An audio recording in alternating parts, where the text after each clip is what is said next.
Olá! Esse vídeo busca sistematizar os dois primeiros capítulos do caderno 3 do PNAEC, que fala sobre a construção do sistema de numeração decimal. O primeiro capítulo trata sobre as relações entre o sistema de escrita alfabética e o sistema de numeração decimal. Já o segundo aborda o corpo como fonte do conhecimento matemático.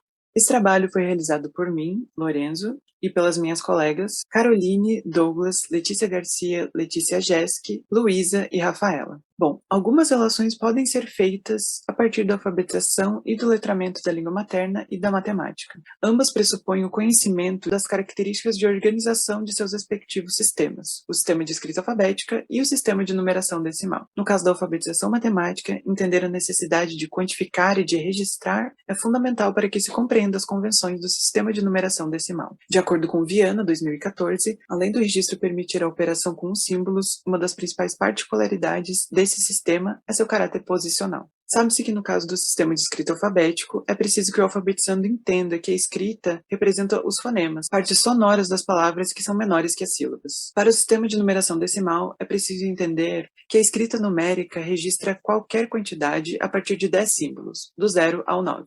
Durante o processo de aquisição da linguagem escrita, ocorrem trocas entre letras e sons, e o mesmo ocorre durante a compreensão do sistema de numeração decimal. Alguns exemplos são os registros de 10 e 4 para 14 e 20 e 10 para 30. No que se refere à aprendizagem, tanto do sistema de escrita alfabético como do sistema de numeração decimal, é preciso que as professoras façam atividades de reflexão sobre as características dos sistemas, já que apenas a interação e a imersão nos registros escritos não são suficientes para compreendê-los. Ainda assim, a elaboração de materiais e jogos que envolvam noções matemáticas e a interação com eles continua sendo importante para o desenvolvimento das hipóteses sobre o sistema numérico e sua progressiva complexificação. Para aprofundarmos as relações entre o sistema de escrita alfabético e o sistema de numeração decimal, veremos agora algumas características de ambos os sistemas, começando pelo sistema de escrita alfabética. O sistema de escrita alfabética, ele se escreve com letras que não podem ser inventadas, que têm um repertório finito e que são diferentes de números e outros símbolos. As letras têm formatos fixos e pequenas variações produzem mudanças em sua identidade, como por exemplo o P, o Q, o B e o D. Embora também uma letra assuma formatos variados, como o P maiúsculo e o P minúsculo. A ordem das letras é definidora da palavra e juntas elas se configuram. Uma letra pode se repetir no interior de uma palavra e também em diferentes palavras. Mas nem todas as letras podem vir juntas de outras e nem todas podem ocupar certas posições no interior das palavras. E também as letras notam a pauta sonora e não as características físicas ou funcionais dos referentes que substituem. E todas as sílabas do português contêm uma vogal. As sílabas podem variar quanto a combinações entre consoantes, vogais e semivogais, mas a estrutura predominante é a CV, consoante-vogal. As letras, elas também notam segmentos sonoros menores que as sílabas orais que pronunciamos, e elas têm valores sonoros fixos, apesar de muitas terem mais de um valor sonoro e certos sons também poderem ser notados com mais de uma letra. Assim como o sistema de escrita alfabética possui suas propriedades, o sistema de numeração decimal também possui. Ele é formado por 10 símbolos, que compreende do 0 até o 9, e esses símbolos são utilizados para formar todos os outros números. O 0 sempre vai significar a ausência de quantidade, e em relação ao valor do símbolo, sempre vai se alterar de acordo com a posição que ele ocupa dentro do número. Além disso, todo número pode ser representado através do princípio aditivo, que é a soma dos valores de acordo com a posição que eles ocupam dentro do número. Também pode ser representado pelo princípio multiplicativo, que é a multiplicação pela potência de 10, conforme vocês podem ver no exemplo apresentado na tela. Tanto o princípio multiplicativo quanto o princípio aditivo, eles também podem gerar a decomposição dos números, conforme pode ser visto por vocês também aqui na tela. Esses são os 6 princípios, as 6 propriedades do sistema de numeração decimal. E tanto o sistema de escrita alfabética quanto o sistema de numeração decimal, eles se baseiam no processo de letramento para promover a reflexão sobre as propriedades de cada sistema. Então, assim como existem atividades, jogos e sequências didáticas para promover a consciência fonológica, que é a capacidade de refletir sobre os segmentos sonoros das palavras, também existe a consciência numérica, que é a capacidade de lidar com os números, sabendo operar com eles de acordo com as propriedades que foram anteriormente citadas.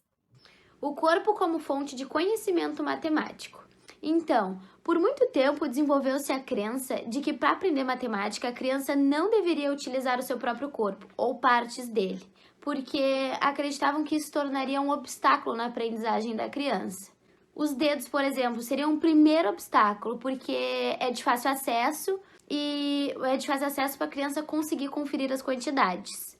Eles acreditavam que a criança se tornaria dependente dos dedos para sempre, para aprender a matemática.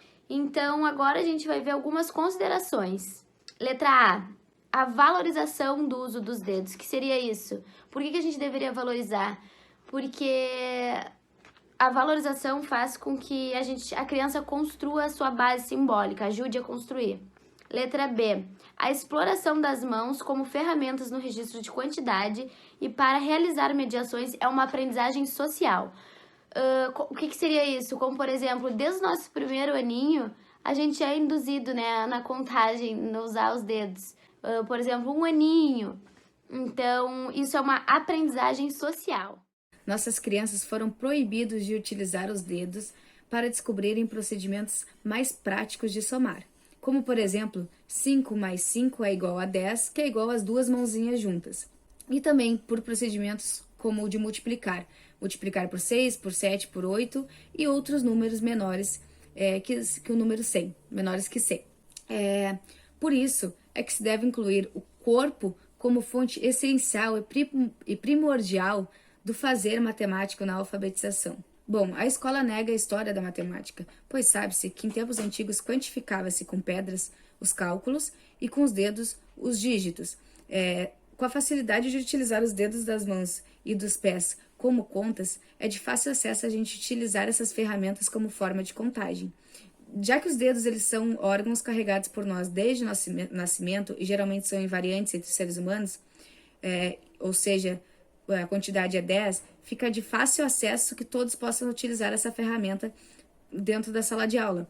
O uso de partes do corpo para medir a terra, como o passo, os pés, o palmo, e a presença de uma geometria das proporções e simetrias no corpo humano, também são importantes ferramentas que a gente pode usar a nosso favor e ao favor das crianças, como rica fonte de construção de conhecimentos geométricos, mas que geralmente não são trabalhados na sala de aula atualmente. Olá, meu nome é Douglas. A contagem com os números ela tem como reflexo as experiências socioculturais da infância. E um exemplo disso é as músicas com recitação numérica que utilizam o dedo como base para essa conta. E é muito importante, principalmente no ciclo de alfabetização, o reconhecimento da importância da utilização dos dedos para contagem e pequenos cálculos. A criança pode descobrir que 5 dedos em cada mão como 2 conjuntos que formam 10, ou quantidades maiores que 5 e menores que 5. A contagem até 10 ela pode trabalhar as habilidades visomotor-auditivas, assim como das estruturas lógicas que são essenciais para a formação do número, como a correspondência biviúnica, a inclusão e a ordenação. A correspondência biviúnica ela pode ser utilizada como um sistema de representação numérico, onde cada dedo vai representar um conjunto de 10, 100, 1000 e assim sucessivamente. O 10 vai ser o limite para a contagem nos dedos, tendo que ser criado estratégias para a continuação dessa contagem. Por exemplo, chamando outras crianças e usando os dedos das mãos dessas crianças para a continuação da contagem. Reforçando o 10 como uma forma natural de agrupamento, assim desenvolvendo o sistema de numeração decimal. O sistema decimal foi desenvolvido no início da civilização. Homens usavam os dedos das mãos como instrumento de contagem. As contagens maiores usando os dedos de outros colegas pode ser feito nos segundo e terceiros anos, trazendo a ideia do abaco humano. Uma criança que está na esquerda levanta um dedo indicando a formação de um grupo de 10. 2 dedos quando forma 2 grupos de 10. Essa atividade de usar os dedos de outros colegas para contagem estimula a desenvolverem com os dedos maiores quantidades numéricas, como uma representação aproximada de uma estrutura simbólica de abaco. É importante prestar atenção nas formas que as crianças representam os números com os dedos superiores a 6, fazendo a identificação inicial da comutatividade. Quando as crianças observam que 5 mais 1 é igual a 1 mais 5. Percebe-se que usar o corpo é necessário para o processo de construção de ideias matemáticas, não obscurecendo a necessidade dos registros dos alunos. É importante que o professor fique atento a esses registros que os alunos fazem.